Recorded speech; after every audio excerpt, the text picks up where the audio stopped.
We actually have crime simulator games, however, nothing is ever as weird as in real life. Hi folks, it's Falcon, and today on gameranx, here's 10 gamers who were charged for bizarre reasons.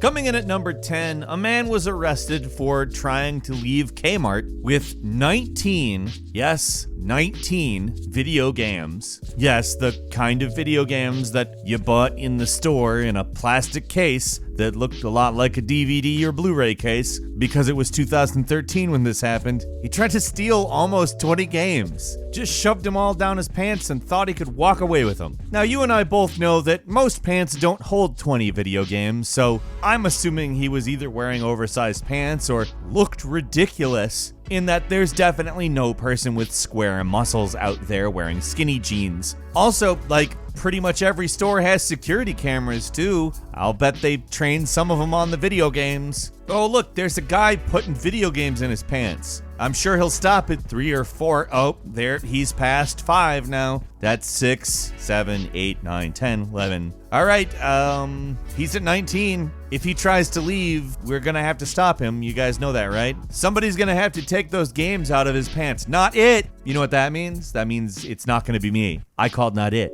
Moving on to number 9, a man in Anchorage, Alaska, in an apartment near the University of Alaska, was arrested for participating in a fight, which he eventually started hitting his roommates with a replica of the Master Sword. Yes, from The Legend of Zelda, the sword that you venture into the Lost Woods to find and pull out of a rock. He raised it, called upon its power, and got arrested for attacking his roommates. Court documents noted that the edges of the sword were not sharp, so really it was just a blunt object he was hitting them with, but that doesn't mean it's not a thing you can get arrested for, as he can probably easily back me up on. He also stabbed one of his roommates with a kitchen knife, which I mean is a little more severe than beating them with a Master Sword, but part of his arrest was beating his roommates with the Master Sword, the blade of evil's bane, the sword of legend, the sword that seals the darkness, or otherwise just the sacred sword. I can only imagine how he explained it to people in the jail. Why, I hit him with the sword that seals the darkness, of course.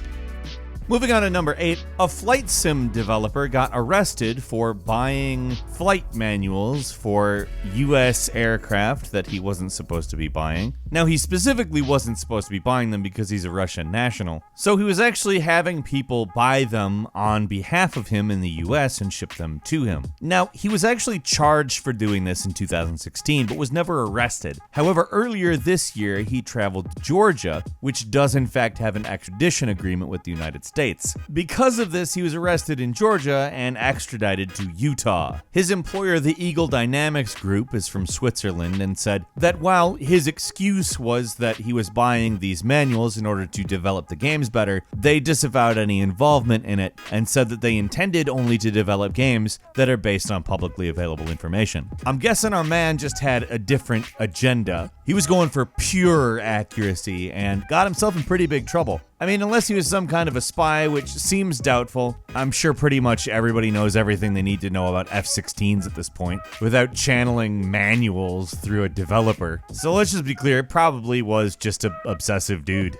And on to number 7, a guy walked into a Target, which is important to note, purely for ironic reasons, you'll find out in a moment why, took a handicapped cart, drove it around a while, stopped at some video games, took off his pants, which were pretty urine-soaked, dumped the pants, and then proceeded, pantsless, to pee all over the video games. Let me just repeat some of that information. He drove around peeing his pants in a handicap cycle and then took off his pants and peed all over the video games. I could repeat it again, and I still don't think that I would have said it enough times. I won't, because you understand by this point, but this is a real news story. It's so not shocking that he got arrested for this. It's like destruction of property as well as open lewdness, but he also got charged for public drunkenness, which also gives us our explanation. Now, what I'm going to go ahead and say is that he wasn't on target, at least until he made it to the video games and started peeing on them, which was clearly his target. And then he was on target as he peed on the video games in Target. I understand that's not actually a good joke, but I don't care.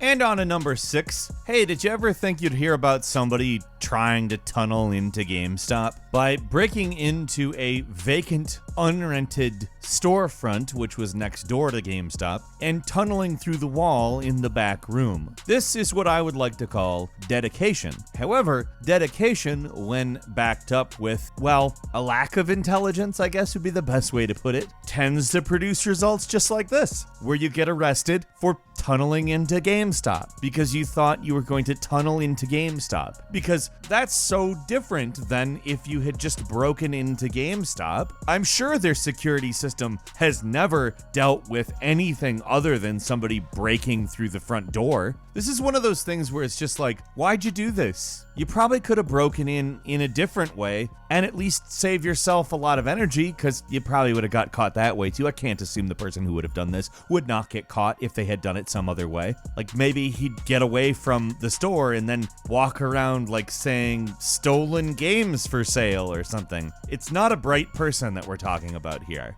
And at number 5, the Kyoto Prefectural Police in Japan arrested a 28-year-old man who was forcing a child from elementary school to play Grand Theft Auto against his will. Apparently, this man married his wife, who had a kid from a previous marriage, and he hated the kid. The Japanese newspaper that reported on it said that he would constantly call him stupid and a moron and told him to die. Not really my opinion of good things you should say to a child. Now, the supposed problem here is that he was forced to play the game for 3 hours a day while his mother was out. And let's be clear, like, a kid that doesn't want to play Grand Theft Auto is probably a kid that shouldn't be made to play Grand Theft Auto. I mean, Grand Theft Auto by my standards as a adult, not that bad, but a kid that has no idea what's going on, I could see how it could be stressful, if not even a little traumatizing for them. But like, can you imagine your introduction to a game being like something your weird stepfather forces on you for hours a day in secret away from your mother? It sounds a little gross, doesn't it? I do think that it's not necessarily specifically because it was Grand Theft Auto that it's a problem, but it's definitely a problem. And at number 4, a guy got charged with stealing in-game items from EA. No, he didn't tunnel into the game. No, he didn't shove a bunch of games into his pants. He actually hacked into NBA Live 15, which FIFA 18 considered a trusted server, and distributed a copy of FIFA 18 and a bunch of in-game currency to 17,000 EA accounts. Then, he sold these accounts on a black market for money. Now let's just be clear, that's actually a pretty good scam. He took about $324,000 worth of in-game currency and obviously copies of the game, and sold them for whatever he was selling them for. It doesn't matter. Pretty much every single cent of that is profit for him. I mean, it was a good scam other than the getting caught part. Moving on to number 3, did you know that Sony manufactures PS4 games in Indiana? Well, they do, and a resident of Indiana knew that they did this. In fact, he knew so well that he stole copies of Call of Duty World War II as they were being produced in the Sony factory. He was selling these games for $45 on eBay, which, I mean, if it had been about a decade prior to when it happened, which was 2017, he probably would have got away with that. This guy did not work at the factory. There was no record of him ever even being there, and no one has any idea how he got the game. However, because people using these games are pretty easy to figure out through the old data mining that occurs every time we do anything online now, they were able to trace the transactions back to this guy. And moving on to number 2, 3 men impersonated police in order to get into the front of the line to be the first to buy Grand Theft Auto in Staten Island, New York. It is, of course, illegal to impersonate police officers, and oh, they got arrested for it, all right. I bet it was worth it too. Now, the funny thing is that one of them actually was an auxiliary police officer, but in participating in the little scam that they did, which actually included buying a police car at a police auction, got him in trouble on account he basically was working with them to falsify law enforcement action or something. Now, everybody in the mall actually pretty much believed him. Mall security actually got them drinks and thanked them for the extra security. Everyone acted like it was funny that there was cops buying Grand Theft Auto 5. And then, as they left in the car they bought at a police auction, some real police saw them do an illegal U-turn and pulled them over in their fake cop car, dressed as cops, which a ton of people had just witnessed flashing badges in order to get to the front of a line and get special treatment. Wow. Why would you do the U-turn? Like, even if you thought there were no real police around, why? Get out of there. Like, you've gotten so much attention doing this. Why would you do that? And finally, at number 1, way back in 2010, a man who had gotten images of the new Pokemon game, which at the time was black and white, and uploaded them to the internet, he got himself arrested. He was charged with copyright infringement for revealing stuff that wasn't supposed to be revealed, and